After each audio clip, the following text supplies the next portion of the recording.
जी नाज़रीन में ख़ासि ॿेरो टाइम आहे वरी असीं तव्हां सां गॾु हाज़िर आहियूं। असीं तव्हांखे ॿुधाईंदा हलूं त ताज़ो जेको थरकोल इंतिज़ामिया पारां हिकु पोरियतो दोदो भील उनखे जेको वेश्याणु तशदुद करे उनखे क़तल करे छॾियो। उन खां पोइ सिंध हुकूमत तोड़े वफ़ाक़ी हुकूमत नोटिस बि वरिता हुआ। उन खां पोइ अदालत जेको नोटिस वरितो उन खां पोइ जेको आहे अदालत पारां DIG में ख़ासि DIG हैदराबाद ऐं SSP थरपारकर खां जेका रिपोर्ट घुरी हुई ऐं पेश थियण जो हुकुम कयो। उनखां अलावा सेशन जज थरपारकर खां पिणु रिपोर्ट घुरी। उन हवाले सां अॼु असां सां गॾु दोदे भील वारे वाक़े में जेके बि तफ़सील जेके जदोजहद कंदड़ उन में असां गॾु जेका महिमान आहिनि वकील लजपत सोराणी भील ऐं उन खां अलावा असांजा डिस्ट्रिक्ट रिपोर्टर अली गुल रिंद उन्हनि सां ॻाल्हि ॿोल कंदासीं त उनजो छा चवणु आहे। सर तव्हां कीअं था ॾिसो दोदो भील वारो जेको वाक़ियो पेश आयो उन में पहिरें ॾींहं खां करे आख़िरी ताईं तव्हां जदोजहद कई, तव्हां ते दहशतगर्दी एक्ट तहत केस बि दाख़िल थिया, तशदुद बि कयो वियो, एतिरो ॿियो तक़रीबन 150 खां वधीक माण्हुनि ते केस बि दाख़िल थिया। इहो मुसलसल मीडिया पारां जेको उनखे हाईलाइट कयो वियो, सिंध TV पारां हिन खां पहिरीं हिकिड़ो प्रोग्राम कयो वियो जंहिंमें जेके दोदे भील ते तशदुद थियो, दोदे भील खे तशदुद करे क़तल कयो वियो, उनजा जेके जवाबदार गिरफ़्तार कोन पिया थिया। हिन वक़्तु जवाबदार बि गिरफ़्तार थिया आहिनि जॾहिं त अदालत हुकुम खां पोइ DIG तव्हां वटि उते तव्हां वटि पहुतो आहे, तव्हां खां बयान वयान वरिता आहिनि। छा भला का अॻु भराई थी अदालती नोटिस खां पोइ ऐं सिंध हुकूमत तोड़े वफ़ाक़ी हुकूमत जे नोटिस खां पोइ कहिड़ा बयान वयान तव्हांखे वरिता आहिनि या हुनजा असल जवाबदार गिरफ़्तार थिया आहिनि या न? साईं ॾिसो ही थर हिकु पुरोमन खितो आहे, थर जी धरती अमन जी धरती आहे। हुते जेको अॼु 15 ॾींहं थी विया आहिनि दोदे भील जे क़तल जे। हुननि खां पोइ थरपाकर जे सिविल सोसाइटी खां वठी मीडिया जे दोस्त खां वठी वकील जे बार जेके थर जी सॼी क्रीम आहे जेको हिन इशू ते हाईलाइट कयो। हुन खां पोइ जेको हाई लेवल ते इशू थी वियो, हुन खां पोइ वफ़ाक़ी सरकार नोटिस वरितो, FIRूं थियूं, मुसलसल एहतजाज थिया, मीडिया जे दोस्तनि ते तशदुद थियो। हुन खां पोइ chief justice Sindh high court पे नोटिस वरितो। हुन खां पोइ असां समूरनि दोस्तनि जी आऊं शुक्रगुज़ार आहियां जंहिं एॾी वॾी महिनत कई, हिन इशू खे हाईलाइट कयो, उनजा नतीजा असांखे कल्ह मिलिया आहिनि। हाणे भला केस जी नवेद छा आहे? जीअं हींअर अदालत में पेशी बि थी हुई हाई कोर्ट में जंहिंमें DIG में ख़ासि DIG हैदराबाद समेत जेके ॿिया अमलदार विया हुआ, कहिड़ी रिपोर्ट पेश थी ऐं छा तव्हांखे उते घुरायो वियो, तव्हांजी का स्टेटमेंट रिकॉर्ड थी आहे या न? सर उते दोदे जा जेको वारस आहिनि, जेको दोदे जो भाउ आहे जेको वालम आहे, उहो फरियादी आहे, हुननि जी जेको स्टेटमेंट रिकॉर्ड अथई, हुन सां जेको ज़ुल्म थियो दास्तान जेको बि मीडिया ते हलियो अॻियां हुन सॼो दाख़िल कयो आहे। हुननि जा अखियूं ॾिठो शाहिद मोरू भील, हुननि पंहिंजे जिस्म जा जेको असां हुननि खे ॾेखारिया चीफ जस्टिस साहिब खे, साईं ॾिसो हिननि जिस्म ते 83 जो तशदुद जा निशान आहिनि।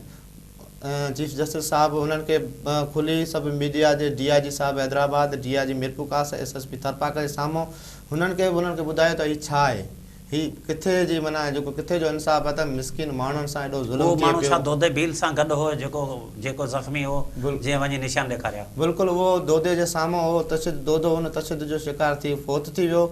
हुन सां गॾु जेको मोरू हो उहो बाइकाइदे हुनजा कपिड़ा असां चीफ जस्टिस साहिब खे अॻियां ॾेखारियासीं। हुननि चीफ जस्टिस साहिबु DIG सभिनी हुननि खे चयो त पुलिस डिपार्टमेंट खे चयो हीअ मिसकिन माण्हू आहिनि जेको धरावड़ आहिनि, जेको धरती धणी साईं जा अल्फाज़ हुआ त हीअ मिसकिन भील कोली बागड़ी जेको हिकिड़े वेले जी मानी लाइ परेशान आहिनि, तव्हां हिननि ते एॾो छो तशदुद कयो आहे, कहिड़ा सबब आहिनि जेको हिननि माण्हुनि ते तशदुद कयो आहे, हेॾो तव्हां ज़ुल्म कयो आहे। हीअ पुरमन आहिनि, हिन हमेशह हिन धरती जे लाइ, हिन वतन जे लाइ, पोरियत माण्हू आहिनि, मुल्क हिन धरती ते आबाद कयो आहे। हुननि माण्हुनि सां तव्हां एॾो वेशाणो तशदुद कयो, एॾो ज़ुल्म कयो आहे। DIG साहिबु ऐं जज साहिबु हुकुम कयो त हीअ ईमानदार ऑफिसर जेको DSP आहे लाशारी साहिबु, हुन चई मुंहिंजो 100% एतमाद आहे। तॾहिं असां वारसनि असां चयो हिन हैदराबाद पुलिस ते असांजो बि एतमाद आहे, जेको प्रॉपर नमूने जेको केस जी इन्वेस्टिगेशन कनि पिया, हुननि में असांखे जेको असां हुननि में मुतमिन आहियूं जेको जांच थिए पई, असांखे अदालत मां इंसाफ़ जी उमेदु आहे।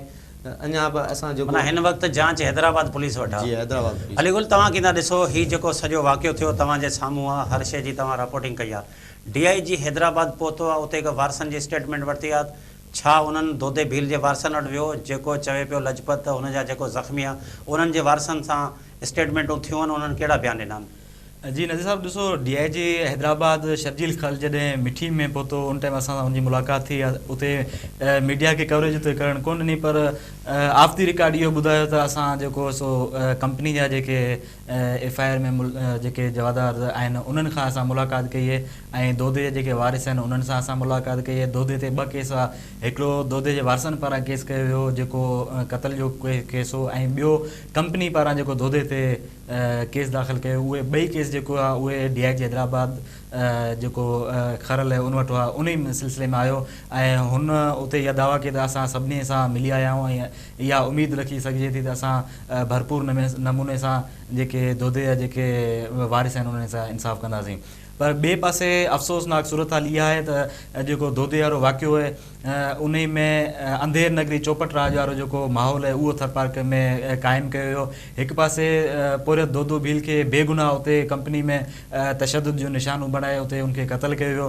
मथां जॾहिं हुनजा वरी वारिस एहतिजाज करे हुनजे खून जे इंसाफ़ लाइ वेठा हुआ त थरपार्क जेका पुलिस हुई उनजे मथां कड़की पई, उन्हनि जे वारसनि खे न रुॻो तशदुद जो निशानो बणायो पर उनजा जेके कूड़ा केस दाख़िल कया हुआ अदालतनि खां, जीअं साईं चयो पिया त असांखे अदालतनि खां इंसाफ़ मिलियो आहे। सर तव्हां कीअं था ॾिसो भला हिन केस खे, तव्हां जेको हेॾो वॾो केस खे हाईलाइट कयो आहे, सिंध हुकूमत तोड़े वफ़ाक़ी हुकूमत नोटिस बरतान, हिन वक़्तु भला तव्हां ते या दोदे जे जेके वारसनि ते भला कोई अहिड़ो प्रेशर वग़ैरह आहे जीअं हिकिड़ो थींदो आहे को बि अहिड़ो केस थींदो आहे हाईलाइट तमामु घणो थींदो आहे? हिन वक़्तु माना सिंध असेंबली में तोड़े क़ौमी असेंबली में दोदे वारो केस तमामु घणो हाईलाइट थियो आहे, पर हींअर तव्हां कीअं था ॾिसो हुनजे वारसनि ते या तव्हां ते कोई अहिड़ो दबाव आहे त हमेशह ईअं थींदो आहे जेके बाअसर हूंदा आहिनि, जीअं हाणे कंपनी आहे, तमामु घणा बाअसर आहिनि, उन्हनि जो कहिड़ो दबाव हूंदो त हिन केस तां तव्हां हथु खणो? तव्हांखे जीअं इहो ई थींदो आहे त हमेशह लालचू ॾींदा आहिनि त जीअं सिंध हुकूमत इंक्वायरी कमेटी जे अञा हुते वेठी आहे त पहिरीं ऐलान करे छॾियो त दोदे खे असीं करोड़ रुपया ॾींदासीं ऐं जेको ज़ख़्मी आहे उनखे 50-50 लख रुपया। इहो इन करे हूंदो आहे त सिर्फ़ु इन तां केस तां थोरो एहतिजाज वग़ैरह न थियनि ऐं हुननि माण्हुनि खे असीं ॾेई छॾियूं त हाणे हिनजी सर जी क़ीमत ई आहे। हिन वक़्तु तव्हां ते कोई प्रेशर आहे या कोई दबाव आहे?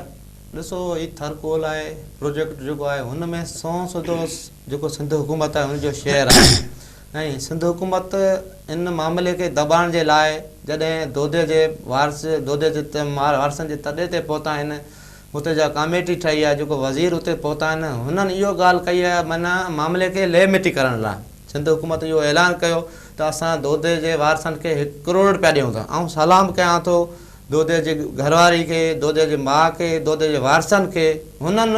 हुन सिंध हुकूमत खे इहो ॿुधायो त तव्हां असांखे 1 करोड़ ॾियो था ऐं सर जे समूरनि माण्हुनि खां, थर जे ॻोठनि मां उते असां चंदो करे तव्हांखे 2 करोड़ ॾियूं था, तव्हां असांखे दोदे जा कातल ॾियो। माना इहो ॾिसो उन्हनि में सिंध हुकूमत जी जेको इंसाफ़ जी उमेदु हुई उहो माना दोदे जे वारसनि जे अॻियां आई त दोदे जे वारसनि खे हुननि ख़रीद करण जी कोशिशि कई त कंहिं नमूने हिननि खे वॾा 1 करोड़, ॾिसो असां ग़रीब माण्हू आहियूं, हिकु वेले जी माली न असांजा जो माण्हू, असांजे ॿारनि जे बचनि जे अंदरि पाइण लाइ कपिड़ा कोन था, उन्हनि जे ज़मीर खे आउं सलाम पेश कयां थो, उन्हनि जी माउ खे सलाम पेश कयां थो, उन्हनि जी घरवारी खे सलाम पेश कयां थो, जंहिं हिमत करे सिंध हुकूमत जे साम्हूं ऐं कंपनी जे साम्हूं चयो असां हिकु पोरियत माण्हू आहियूं, असां हिकु हलाल जी रोज़ी था कमाए पोइ खाईंदा आहियूं। उन्हनि मोटोड़ उन्हनि खे जवाबु ॾिनो। उन्हनि खां पोइ हुते जी जेको चूंडियल नुमाइंदा आहिनि पीपल्स पार्टी था, हुननि ॾींहुं राति हुननि खे माना परेशर विधो आहे त तव्हां हिन केस जा अचो, तव्हां सां ॻाल्हियूं था कयूं, तव्हां जीअं तव्हां चओ ई करण लाइ तयारु आहियूं। पर हुननि माण्हुनि खे आउं सलाम पेश कयां थो, अॼु जंहिं थर समेत समूरनि मज़लूम माण्हुनि जी अॼु फतेह आहे, जंहिं मज़लूम माण्हू पंहिंजे ख़ौफ़ जो शिकार हुआ, असां त कूड़ा दहशतगर्दी जा केस दाख़िल करे असांजे माण्हुनि जो घेरो तंग कयो। ऐं सिंध हुकूमत खां पुछणु थो चाहियां, जेको तव्हां कानून जी हुकुमरानी चाहियो था, तव्हां इंसाफ़ जी हुकुमरानी चाहियो था, तव्हां जमहूरियत जो ॻाल्हियूं कयो था, तव्हां इंसाफ़ जी मज़लूम जी जेको पार्टी आहे, रोटी कपिड़ा और मकान जो नारो ॾियो था माण्हुनि खे, हमेशह तव्हां हिननि माण्हुनि खे गुमराह करे ग़रीब माण्हुनि जो जेको घेरो तंग कयो आहे। असां इस्लाम कोट सिटी आहे, जेको रेंजर्स चेक आहे, जेको हिकु इदारो आहे, सिक्योरिटी इदारो आहे, जेको हुननि जे अॻियां इंसाफ़ जे पुरमन तरीक़े सां दोदे जी घरवारी, दोदे जी माउ, हुननि जा मासूम पुट हुते इंसाफ़ जे लाइ वेठा हुआसीं। इंसाफ़ जे ख़ातिर सां असां मज़लूमनि सां इंसाफ़ थी। जॾहिं राति जो थरपाकर जी पुलिस SSP अटालण सां पहुची दोदे जे नियाणियुनि ते तशदुद कंदा, दोदे जे घरवारी ते तशदुद कंदा, दोदे जी घरवारी पण हुन जेको तशदुद में ज़ख़्मी थी आहे, हुनजी माउ थी आहे, हुनजा भाउ गिरफ़्तार थिया आहिनि। असां हुननि खे चयो तव्हांखे गिरफ़्तारियूं केतिरियूं खपनि? जॾहिं सुबुह जो 8 खां वठी राति जो असां 2 बजे ताईं एहतिजाज करे वेठा हुआसीं इंसाफ़ लाइ। ज़िले जी इंतिज़ामिया किथे आहे? ज़िले जा ऑफिसर किथे आहिनि? सिंगल को माण्हू हिकिड़ो अची हिननि खे भई तव्हां सां मसइलो कहिड़ो, तव्हां सां ॻाल्हियूं कयूं, तव्हां हुननि खां अब रिकॉर्ड जी ॻाल्हि जारी रखंदासीं। नाज़रीन वठो था नंढी साई खां पोइ वरी तव्हां सां ॻाल्हाईंदासीं।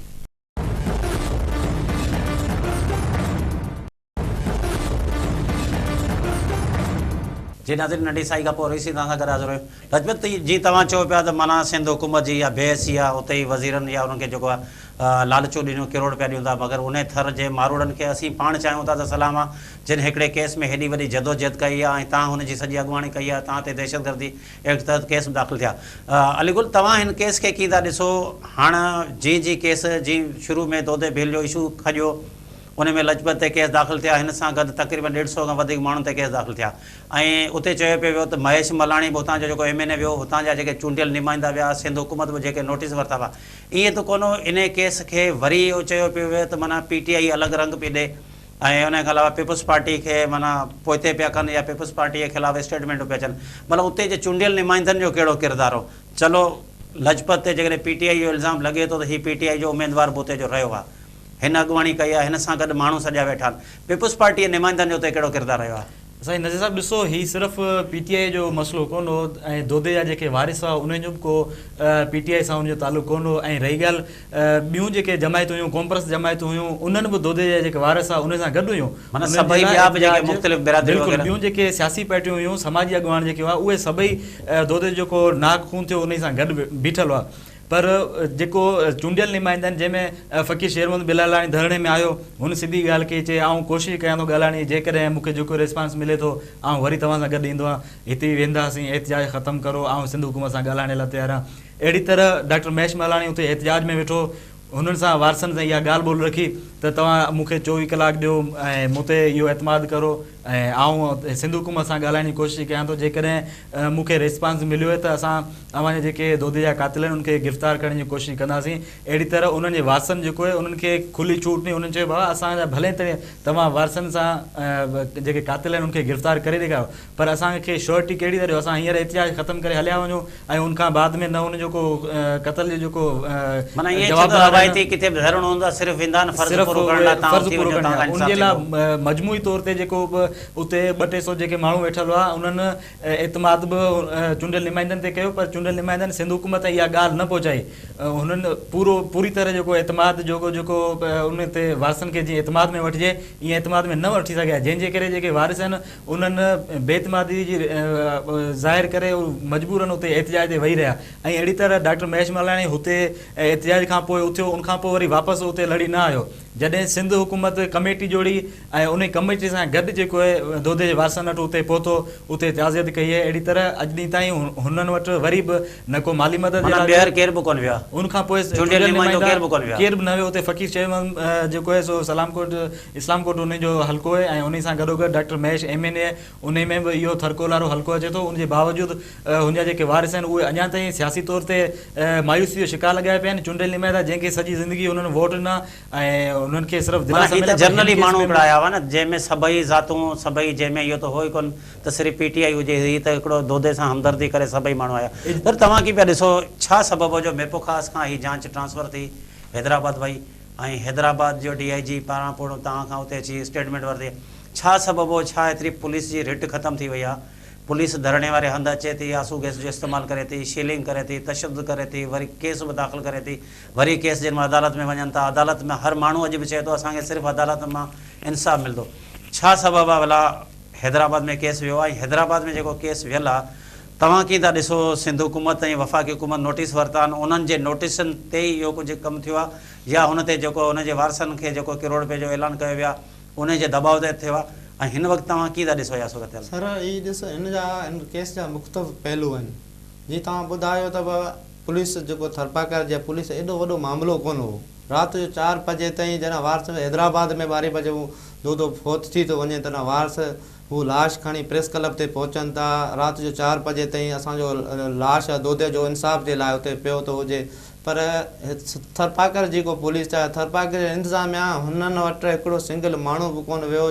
घणा ॾींहं दोदे जो लाश उते पियो रहियो रोडनि ते? सर दोदे जो लाश जेको आहे माना 24 कलाक उते पियो, 24 कलाक उते पियो। 24 कलाकनि जे अंदरि केरु आयो? हुतां जो SSP या हुतां जी का ज़िले जे इंतिज़ामिया, हुतां जेके माण्हू वोट वठनि था, जेके थरमा जे सभु चवंदा थरपाकर ज़िलो पीपल्स पार्टी जो किलो आहे? सर आउं तव्हांखे ॿुधायां, राति जो 4 खां वठी इस्लाम कोट जे चौकनि ते प्रेस क्लब ते हुनजो लाश पियो। पोइ समूरे थर जे गैरतमंद माण्हुनि खे सलाम पेश कयां थो, जंहिं वापारी तबिके खां वठी, सिविल सोसाइटी खां वठी, बार खां वठी हर माण्हू हुन ॾुख में शामिल थिया। उहो लाश खणी जेको हिन इस्लाम कोट जे जेको रेंजर्स चौक हुनजे अॻियां उहे वेही रहिया हुन खां पोइ हुते बि मुसलसिल जेको दोदे भील जो लाश आहे राति जो माना सुबुह जो 8 बजे खां वठी माना ॾींहं जो 2 बजे ताईं हुते पियो रहियो। पोइ कंहिं बि चूंडियल नुमाइंदा आया हुननि जेको ॻाल्हि ॿुधाई आहे त लजपत जेको PTI जो अॻवान उहो सियासत थो करे। सियासत हिननि मामलनि ते न थींदी आहे। सियासत ही अहिड़ो दर्द हो, अहिड़ो ॾुखाईंदड़ वाक़ियो हो, हर माण्हू जो जी झुरी वियो हुते। विरजी कोहली आयो, विरजी कोहली बि हुन इंसाफ़ जी ॻाल्हि कई आहे। हुन खां पोइ ज्ञानचंद आयो, समूरनि माण्हू आया। हुन खां आउं त हुते मौजूदु ई कोन हुअसि, आउं त इस्लामाबाद में मौजूदु हुते हुअसि। राति जो महेश मलाणी इस्लामाबाद खां निकितो आहे, मिठी पहुतो आहे। मूंखे राति जो 2 बजे उहो ज़िक्र थो कए त लजपत तूं एहतिजाज ख़तमु कर। बाबा आउं त इस्लामाबाद में वेठो, आउं कीअं थो एहतिजाज ख़तमु करे सघां? मूं त इहो आउं इस्लामाबाद में इहो शइ कई त जॾहिं माण्हू सुबुह जो 8 खां वठी 2 बजे ताईं माण्हू लाश रखे हिकिड़ी FIR दाख़िल कोन थी थिए। मूं चयो आउं हुते पहुची त कोन थो सघां, बर वक़्तु मुंहिंजो किरदारु थो थिए। आउं हितां वफ़ाक़ी सरकार वेठी आहे त आउं उन्हनि खे इहो माना दोदे जो वाक़ियो ॿुधायां, कुझु न कुझु आउं उन्हनि जे लाइ दाख़िल कयां। आउं मखदूम साहिब वटि पहुतो आहियां, शाह मोहम्मद कुरैशी खे मूं अपील कई आहे, साईं असांजो जेको पोरित तबिको आहे दोदो भील जो लाश रखी वेठा आहिनि, हिकिड़ी FIR दाख़िल न तयारु कोन्हे। पोइ मखदूम साहिबु IG सां ॻाल्हायो आहे, उन सां गॾु IG साहिब सां ॻाल्हायो ऐं SSP सां ॻाल्हायो। ऑन द रिकॉर्ड जी ॻाल्हि आहे, जेको साईं ॻाल्हायो उन SSP खे हुकुम ॾिनो तूं रियासत जो मुलाज़िम आहीं, तोखे FIR कढणु खपे ऐं कानून पाकिस्तान जो कानून इजाज़त ॾिए त जिथे ज़ुल्म थिए थो वारस हिननि जी कोन पे कटे। अलीगुल तव्हां की त ॾिसो हिन वक़्तु केस जी छा सूरत आहे? जेके जवाबदार असल जवाबदार समेत जेके बि जवाबदार आहे गिरफ़्तार थिया आहिनि या न? साईं ॾिसो हिन दोदे वारे केस में 2 जेके मुख्य जवाबदार आहिनि, हिकिड़ो कमर अब्बास आहे ऐं ॿियो काशिफ़ सईद काशिफ़ कमांडो ॿुधाए पियो वञे। उहे हिन वक़्तु जेको दोदे जो जेको हुन ते क़तल जो केस हो उनमें त 17 तारीख़ ताईं आहिनि ज़मानत ते, ऐं उन सां गॾोगॾु सिद्दीक़ रहमू जेको दोदे सां गॾु उते तशदुद जो शिकार बि थियो ऐं उनखे तशदुद करे हुनजी ज़बानी त हुनखे बंदि करे छॾियो ॿिए कमरे में। उन ई हिकु ॿी जेका दरख़्वास्त दायर कराई हुई झांगरो पुलिस स्टेशन ते, उन ई केस में हिननि खे गिरफ़्तार करे ॿिन्ही खे इस्लाम कोर्ट पुलिस जेको आहे सो मिठी जी अदालत में पेश कयो, जंहिं ते मिठी अदालत हुननि ॿिन्ही जेके जवाबदारनि खे उनखे अदालती रिमांड ते जेको आहे सो मिठी जेल उमाणे छॾियो आहे। अहिड़ी तरह 2 जेके जवाबदार आहिनि उहे हिन वक़्तु सिर्फ़ु सिद्दीक़ रहमू जे केस में गिरफ़्तार थियल आहिनि, पर दोदे वारे जेको केस में उन में ज़मानत माना साॻे केस में इहे बि आहिनि। जी बिल्कुलु। टोटल केतिरा जवाबदार हिन वक़्तु ताईं गिरफ़्तार थिया आहिनि? टोटल केतिरा जवाबदार नामिनेट आहिनि हिन वक़्तु? 2 जेके जवाबदार आहिनि कमर अब्बास ऐं सईद काशिफ़, उहे 2 जवाबदार 2 गिरफ़्तार आहिनि जेके मुख्य ॿुधाए पिया आहिनि, ऐं उन सां गॾोगॾु जेके दरख़्वास्त में नाला हो उहे टोटल 8 खां 9 नाला। हिन वक़्तु ताईं का अहिड़ी इंक्वायरी हले पई?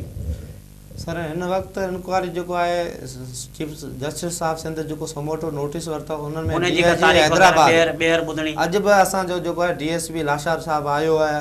अॻु में बि हुननि रिज़ल्ट ॾेखारी आहे, कंपनी जे अंदरि वियो आहे जिते तशदुद थियो आहे, जिते कुटमार थी आहे, जेको निजी जेल आहे हुननि जो बि हुननि रिकॉर्ड वरितो आहे ऐं प्रॉपर नमूने ईमानदार ऑफिसर उहो जांच करे पियो ऐं हुनजी ताइद चीफ जस्टिस साहिबु कई त हीउ जेको आहे माना ऑनेस्ट माण्हू आहे, छा बि थी वञे माना इहो इंसाफ़ जे लाइ पंहिंजे जेब जा ख़र्च करे इहो माण्हू इंसाफ़ जो असांजी उमेदु आहे इंसाफ़ थींदो।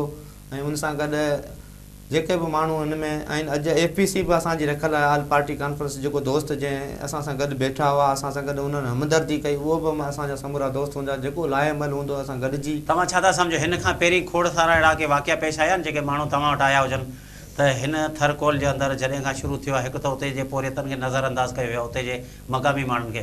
ॿिए नंबर ते हींअर असीं ॾिसूं पिया त गुज़िरियल ॾींहं खां उते थरकोल जे अंदरि जेॾीमहिल अवां हिन शइ खे हाईलाइट कयो आहे, अवां दोदे वारे केस खे इशू उथारियो आहे, उन खां पोइ असीं ॾिसूं था 1 ॾींहुं अॻु उते थरकोल में जेको एहतिजाज थियो आहे। बल्कि अहिड़ा अञा ताईं कुझु अहिड़ा बि असां ॾिठा जिन जो प्रेस कॉन्फ्रेंस त असांजा पहिरीं जेके नौजवान उते विया उनखे क़तल करे छॾियो, मगर कुझु बि कोन थो थिए, उन महिल का बि शइ अहिड़ी हाईलाइट कोन थी। हिन वक़्तु के अहिड़ा केस तव्हांजे साम्हूं आया आहिनि जेके जिन सां पहिरीं बि ज़्यादतियूं थियल हुजनि? सर ॾिसो, हीउ मुल्क जो इंटरनेशनल इदारो आहे थरकोल, असां हिन जा हामी आहियूं, पर हुते अनेक एॾा ॾोह थियनि था, एॾो तशदुद थिए थो। जीअं इंजीनियर हरीश कुमार आहे, हुननि खे माना सहूलियतूं न मिलण जे करे उहो फ़ौत थी वियो। हुन खां पोइ कल्ह बि जेको एहतिजाज जो तव्हांजे अॻियां आहे, हुते जेको माण्हू ज़ख़्मी थियनि था, हज़ारे माण्हू जेको आहिनि माना हुन जेको हुते अंदरि मौजूदु आहिनि, हुननि जे लाइ का शइ वाज़े पॉलिसी कोन्हे का। अगरि माण्हू फ़ौत थी थो वञे हुन कमकार जे अॻियां हुननि जे पोयां वारसनि जे लाइ का शइ कोन्हे। अगरि हुते जेको निजी जेल थिए पियो, जेको केरु मिसकिन माण्हू खे पंहिंजो तव्हांजी ॻाल्हि जारी रखंदासीं। नाज़रीन वठूं था नंढी साई खां पोइ सीधा सां गॾु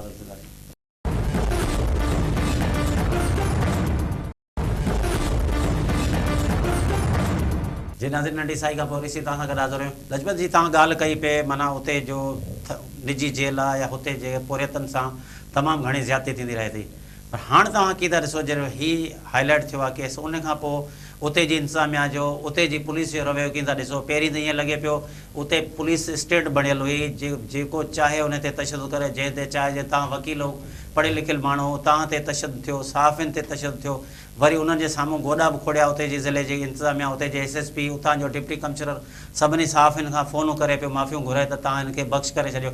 छा सबबु आहे? इहो केतिरा ॾींहं हलंदो? हिकिड़े तरफ़ तव्हां दोदे खे क़तल करियो था, ॿिए तरफ़ जेके एहतजाज कनि था उन्हनि ते तव्हां दहशतगर्दी जा केस दाख़िल करियो था, ऐं टे नंबर ते तव्हां हिकिड़ा पढ़ियल लिखियल माण्हू, तव्हां खां फुर लुट थिए थी, तव्हां ते जेके आंसू गैस जो इस्तेमालु थिए थो, तव्हां ते शेलिंग थिए थी, ऐं वरी उल्टो माना हिकिड़ो इहो था जेको आवाज़ु उथारे थो उनजो आवाज़ु दॿायो थो वञे।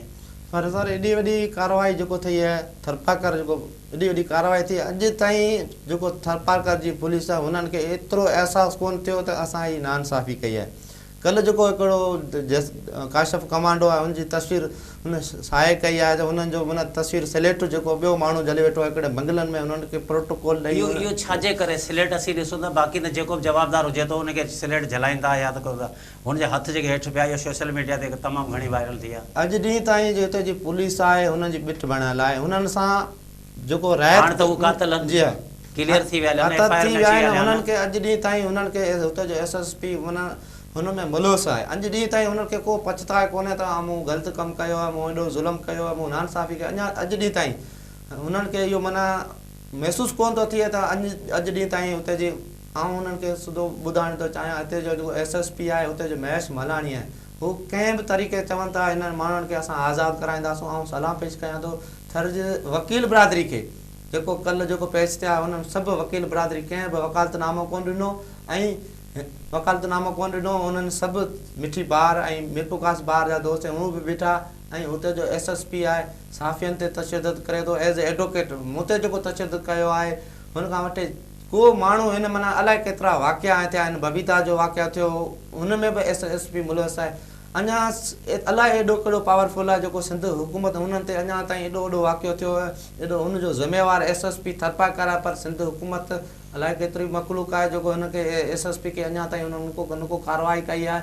अञा ताईं उहो जेको हुते घुमे पियो फिरे पियो वेठो आहे, ऐं पंहिंजी दहशतगर्दी जे ज़रिए हुननि जेको जवाबदारनि सां पंहिंजे बंगलनि ते वेही हुननि खे जेको सहूलियतूं पियो ॾिए। ऐं तव्हांखे ॾिसो एॾो वॾो वाक़ियो थियो, दूध भील ऐं जेको थर जा मुख़्तलिफ़ माण्हू माना जेको ज़ुल्म जा दास्तान ज़ाहिर पिया कनि, आहिस्ते आहिस्ते ज़ाहिर पिया थिए, जेको ख़ौफ़ ख़तमु थी वियो आहे। पोइ बि हुते जे SSP हुते जा जेको जवाबदार हुनजे फेस ते इहो कोन्हे त असां जेको इंतिहाई इहो ॾुखाईंदड़ वाक़िया कया आहिनि, असांखे माना को पछताए हुजे त असां ग़लति कई आहे। छा सबबु आहे? माना उते जी पुलिस, थरपारकर जी पुलिस छा एॾी पावरफुल आहे, या उते जी बिल्कुलु पुलिस स्टेट बणियल आहे थरपारकर ज़िलो, जिते ग़रीब मिसकिन मारोड़ा माण्हू वेंदा हुआ, हर को पंहिंजे कमनि में हूंदो? छा सबबु आहे? जी साईं चवे पियो त थरपारकर जो SSP अञा ताईं माना माण्हुनि ते तशदुद कराई, सिंध हुकूमत नोटिस वरिता हुआ, उन्हनि जे वज़ारती कमेटी जे साम्हूं हिकु त तव्हां सहाफ़ियुनि बि ॻाल्हि रखी हुई त हिन SSP खे बदिली करे वञे। छा सबबु आहे?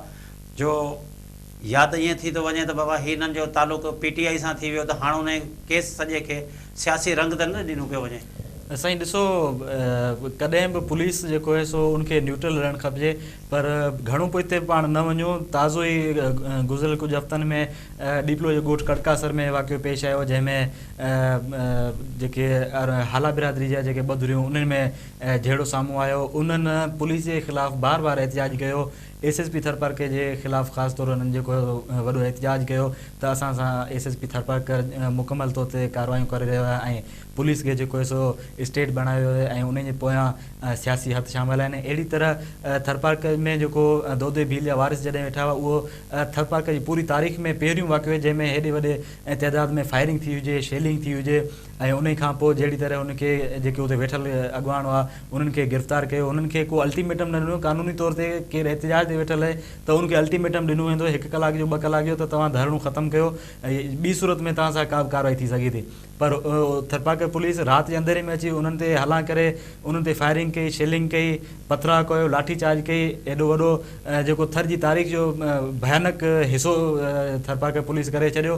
ऐं अहिड़ी तरह उते थरपारकर पुलिस जा जेके अमलदार आहे उन्हनि जेके कवरेज लाइ सहाफ़ी वेठल आहे उनखे सुञातो पिए चङी तरह, उनजे बावजूदि उन्हनि खे तशद्दुद जो निशानो बणायो वियो, उन्हनि जा जेके कपिड़ा टोड़िया विया ऐं बुरी तरह उनखे तशद्दुद जो निशानो बणाए उन्हनि खे किन खे उते गिरफ़्तार करे थाणे ते रखियो, किन खे जेको आहे सो CI सेंटर इस्लाम कोट उते उन्हनि खे मुक़ररु कयो वियो। ऐं उनखां पोइ हिन वक़्त ताईं पुलिस जा जेके ज़रिया असांजा उते आहिनि उहे इहो चई रहिया आहिनि त SSP थरपारकर अञा ताईं इन ॻाल्हि ते बज़िद आहे त पुलिस जे ख़िलाफ़ अॼु ॾींहुं ताईं जेकॾहिं को सहाफ़ी का ख़बर हलाए थो, एक्शन में अचे थो, को नथो मुड़े त उनखे अञा ताईं तशद्दुद जो निशानो बणायो वञे। अहिड़ी तरह तव्हां की त ॾिसो जीअं अलीगुल चयो पियो त सॼो हुते जी पुलिस हिकिड़ी माना स्टेट बणियल आहे, जेको को सहाफ़ी ख़बर हलाए थो उन्हनि ते माना उन्हनि खे सख़्तु माना गुस्सो ईंदो आहे त भई ख़बर छा जे लाइ हली, ज़ाहिर आहे सहाफ़ी जो हिकिड़ो कमु आहे।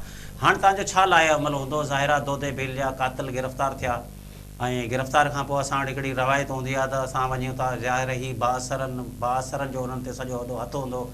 ईअं त कोन्हे दोदे भील जे वारसनि खे विया हुजनि, कुझु लालचूं ॾिनियूं हुजनि, पर हिन जे कातिलनि जी जेका सज़ा लाइ कहिड़ो तव्हां लाइ अमल जोड़ियो आहे? अॼु जेको हुननि जी कातिलनि जे सज़ा लाइ रुॻो असांजो केस कोन्हे, हीउ सॼे थर जो केस आहे। हुननि में जेके बि सिविल सोसाइटी जा दोस्त आहिनि सभु असांजा थर जी क्रीम आहे, उन सभिनी जो APC आहे। असां गॾु लाइ अमल जोड़े हिन जेको ज़ुल्म कंदड़ SSP आहे हिननि खे असां कतई हिते बर्दाश्त न कंदासूं। असांजा जेको असांखां हली वई हैदराबाद हली वई आहे उहो प्रॉपर हले पई, पर हिते जो SSP त अञा मुलवस आहे न, हिते वेठो आहे न, चेयर ते वेठो आहे, उहो कीअं असांजे माण्हुनि सां इंसाफ़ कंदो?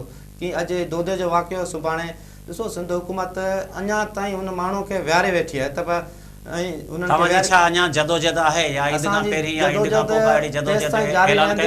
असांजी जदोजहद तेसिताईं जेसि ताईं दोदे जा कातिल गिरफ़्तार थी विया आहिनि, अञा हिकिड़ो माण्हू आहे उहो गिरफ़्तार थिए, उन्हनि खे सज़ा मिले, उन सां गॾु जेको थरपाकर जेको पुलिस जेको सियासी अखाड़ो बणिजी वई आहे उन्हनि खे असां पुलिस खे आज़ादु कंदासूं।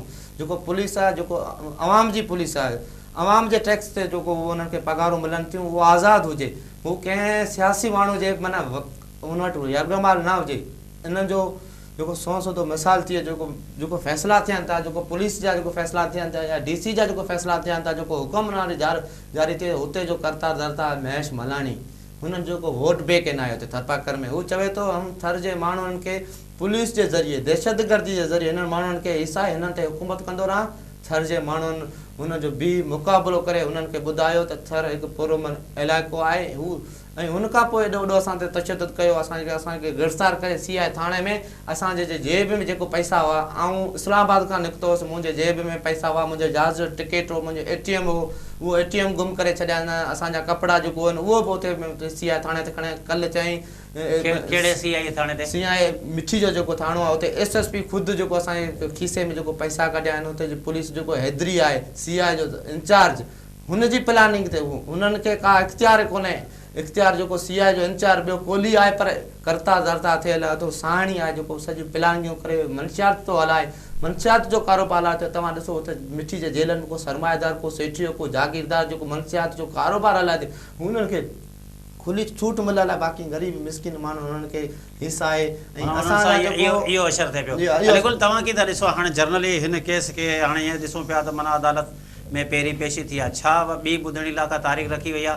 हिन वक़्तु उते जी छा सूरत हाल आहे? ज़ाहिर आहे हिकिड़ो हेॾो वॾो केस जेको हाईलाइट थियो आहे दोदे भील वारो वाक़ियो, उन हाणे जनरली कीअं पिया सूरत हाल तव्हां ॾिसो? हाणे छा उते जूं ॿियूं तंज़ीमूं, हाणे हिन वक़्तु इहो चयो पियो वञे त PTI अॻुवाणी करे पई PTI, छा उते जी सियासी समाजी अॻुवाण, छा उते जा वकील, उते जा जेका वापारी अॻुवाण, उहे सभई गॾनि, पीपुल्स पार्टी अॻुवाण हिन जदोजहद में सभई गॾनि, या ईअं त नथो थिए आख़िरी में जेके तंज़ीमूं हूंदियूं आहिनि टुटी वेंदियूं आहिनि, उन खां पोइ जेको केस हमेशह लुड़ी वेंदा आहिनि? साईं ॾिसो जनरली तौर ते पहिरियां जेको धरणो हलियो पियो उहो न्यूट्रल तरीक़े हलियो पियो। जॾहिं 24 कलाक गुज़री विया, दोदे जे जेके वारिस हुआ उहे एहतियाज ते वेठा, हुनजी FIR न पई वरिती वई, ऐं परॾेही वज़ीर शाहमूद कुरैशी उन धरणे खे ख़िताबु कयो आहे, ऐं उन खां पोइ ॿुधण में आयो त IG सिंध सां ॻाल्हायो ऐं अहिड़ी तरह FIR दर्ज थी आहे, ऐं उन खां पोइ PTI जा अॻुवाण जी लजपत सुराणी वेठो उते पहुता, धरणे जी अॻुवाणी कई। उन खां पोइ हिननि अची जेको दोदे जा वारिस आहिनि उन सां यकजहती तौर ते PTI जा जेके अॻुवान आहिनि उते पहुता, आम माण्हुनि खां हीअं जेके असां तजिया वरिता आहिनि उन्हनि सां असां गुफ़्तगू कई आहे। हुननि इहो चयो आहे त जीअं थरपारकर जी पुलिस आहे उहो कातिलनि खे प्रोटोकॉल में कोर्ट पई वठी वञे ऐं उन सां गॾोगॾु मेपो ख़ासि वठी आई हिते पेश कया। अहिड़ी तरह जेका पुलिस ते दोदे जा वारिस आहिनि ऐं थर जा जेके शहरी आहिनि उन्हनि जी बेदमादी आहे। ऐं अहिड़ी तरह हिन वक़्तु जेको दोदे जो केस आहे उनजी 17 तारीख़ ते अदालत में वरी पेशी थींदी आहे। उनखां बाद में जेकॾहिं वरी बि ज़मानत वठी आज़ादु थी वञनि त उनखां पोइ वरी बि हिकिड़ो नज़र अचे पियो त वरी बि हिकिड़ो एहतिजाज जेको आहे सो शामिन कुरैशी जी ऐलान कयो त ईद खां फ़ौरन बाद उते थरपारकर में अची वॾो धरणो हयो वेंदो त ज़मानत खां पोइ ख़तमु थियण वारो। सर तव्हां की था ॾिसो लजपत जेको हीउ सॼो केस तव्हांजे साम्हूं थियो, छा उन्हनि ते दहशतगर्दी एक्ट तहत केस दाख़िल थियो, दहशतगर्दी जा कलम लॻा या न? हिकिड़ो ॾिसो बहरिया टाउन में जिन बि कॉम्प्रेसन पारां एहतिजाज कयो वियो आहे त उन हर कॉम्प्रेस खे हर एहतिजाज कंदड़नि ते दहशतगर्द करार ॾिनो वियो। जीअं गुज़िरियल में पोइ ख़ासि मां असां ॾिठा जिन ते जेके इहे केस दाख़िल थिया उन्हनि खे C क्लास में पुलिस पाण केस दाख़िल करे ॾिया, पर हिननि ते ओला इहो दहशतगर्दी जा कलम लॻनि या आम केसनि में जेको 302 लॻो आहे? ॾिसो ही हिननि एॾो वॾी तजवीज़ कई आहे, तव्हां त सभु दहशतगर्द तव्हांखे दहशतगर्द करार ॾिनऊं। सर असां अमन पसंद जदोजहद कई, पर हिननि जेके इंसाफ लाइ वेठा आहिनि उन्हनि खे दहशत करार ॾिनो। जंहिं दहशत करे तशदुद जो निशानो बणाए निजू कानून हथ में खणे उन्हनि खे का बि दहशतगर्द जा केस दाख़िल कोन मिलिया आहिनि। उन्हनि खे प्रोटोकॉल मिलनि पिया, उन्हनि खे AC जे कमरनि में रखियो पियो वञे। बाक़ी ग़रीब आवाम आहे जेको सरमाएदार माण्हू आहिनि हुन लाइ हिकिड़ो कानून ऐं पोरियत माण्हुनि लाइ ॿियो कानून। असांजी जेको जंग आहे त कानून सभिनी लाइ बराबरि हुजे, कानून जो एतिराम खपे, कानून खां मथां केरु कोन्हे। पर अगरि असां बि कानून जो जेका असां ॾोह कयूं था त हुननि माण्हुनि खे सज़ा मिलणु खपे। बाक़ी उन दोस्तनि चयो सियासी हवाले सां असांजो को बि हिन में सियासी हवाले कोन्हे। असां थर जे नाते